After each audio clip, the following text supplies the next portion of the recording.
हाय, आप सबका वेलकम है मेरे चैनल पे और आज हम पढ़ेंगे इंडस्ट्रियल रिलेशन की सोशियोलॉजिकल अप्रोच। इससे पहले हम कई अप्रोचेस को पढ़ चुके हैं जो कि मेरे चैनल पे आप जाके उसे चेक कर सकते हैं। तो चलिए फटाफट से सोशियोलॉजिकल अप्रोच पढ़ते हैं। तो सोशियोलॉजिकल जो अप्रोच है उसे कंसीडर क्या किया गया है, इंडस्ट्रियल रिलेशन एज ए जो इंडस्ट्रियल रिलेशन है उसको क्या कंसीडर किया as a product of industrial society. जो रिलेशन है वो प्रोडक्ट है इंडस्ट्रियल सोसाइटी का, which is itself a part of the board of social milieu. मतलब जिस वर्क एनवायरमेंट में आप रह रहे हैं, the various component of the society जैसे कि social institution, association, values, standards, custom and tradition and belief all have there, इन सभी का इम्पैक्ट होता है on the state of industrial relation. ठीक है, these sociological factor play significant role in conditioning the behave. अब ये बहुत ही सिग्निफिकेंट रोल प्ले करते हैं कि किस तरीके की कंडीशन या बिहेवियर पैटर्न होगा of the parties to industrial relation. ठीक है, and their mutual relationship in case the point of view of the parties to sociological factor are in harmony और adjustable, industrial relation to be smooth. ठीक है, अगर सब सही है तो ठीक है। If there is difference in approach of the parties to these factors, industrial relation may tend to become disturbed. ठीक है, अगर सब कुछ अकॉर्डिंगली चल रहा है स्मूथ तब तो ठीक है, स्मूथ चलेगा, लेकिन अपोजिट हुआ तो क्या होगा, ये चीज़ें गड़बड़ हो जाएंगी। जैसे कि example, worker and their union may expect improvement of their status, power, recognition of their role by management, educate participation in the decision making and rational supervision. If these expectations do not materialize, ठीक है, the worker and their union may develop an antagonist attitude, ठीक है, toward the management. Antagonist attitude क्या होता है, जो unfriendly attitude. ठीक है, कैसा एटीट्यूड, अब एक तरीके का अपोजिंग एटीट्यूड। एंटागोनिस्ट एटीट्यूड को हम क्या बोलते हैं, इसका मीनिंग होता है अपोज करना, अनफ्रेंडली।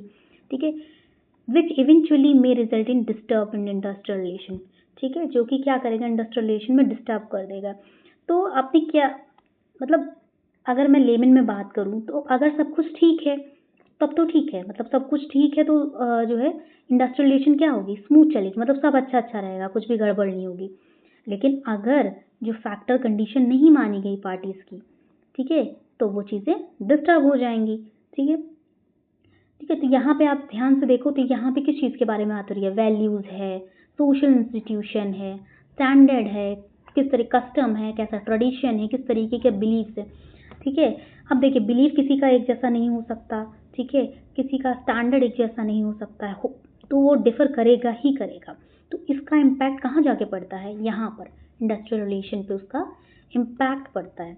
ठीक है, तो आपको आई होप आपको समझ में आ गया होगा। ठीक है, तो ये बस ये थ्योरी यही बोलती है। और अगर आपको मैं क्वेश्चन बोलूँ यूजीसी नेट में कैसा पूछा जाता है, ठीक है, यूजीसी नेट में सिंपल इससे अभी तक पूछा गया हुआ क्वेश्चन है, 55 के बारे में बात कर रही हूँ मैं, अभी 17 के बारे में नहीं बोल रही।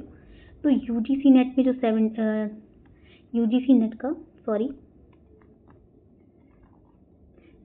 नेट का जो 55 का पेपर होता है, कोड 55 जो कि लेबर वेलफेयर है, ठीक है, तो वहाँ पे सिंपल आपसे पूछा गया है अभी तक मैच द कॉलम और स्टेटमेंट में पूछा गया। ठीक है, तो आपको बस पहचानना होगा। तो जैसे सिंपल मैं आपको कुछ बताती हूँ कि किस तरीके से हम इसको आइडेंटिफाई कर सकते हैं। ठीक है, ज़रूरी नहीं बहुत पढ़ना होता है तो ज़रूरी नहीं आपको हर चीज़ एकदम बिल्कुल क्रिस्टल क्लियर आपको उसमें पीएचडी कर लेनी है। आपको कुछ ट्रिक पता हो तो आप कर सकते हैं।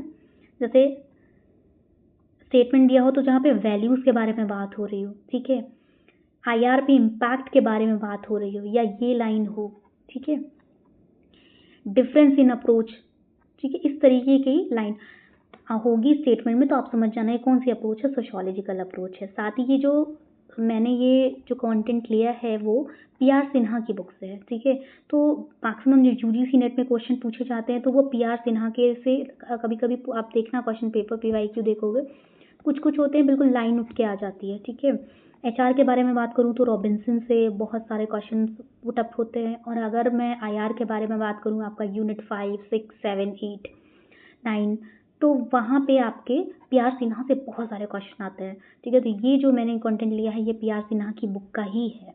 ठीक है, तो आई वो आपको समझ में आ गया होगा। अगर नहीं समझ में आया है आप पूछ सकते हैं, आप टेलीग्राम ग्रुप ज्वाइन कर सकते हैं जहाँ पे ये PDF मिल जाएगी, आप मुझे मेल भी कर सकते हैं, तो मैं आपको ये PDF सेंड कर दूँगी। ठीक है, तो आई होप आपको समझ में आया होगा। नहीं समझ में आया तो आप मुझसे पूछ सकते हैं, और तब तक के लिए पढ़ते रहिए और मुस्कुराते रहिए।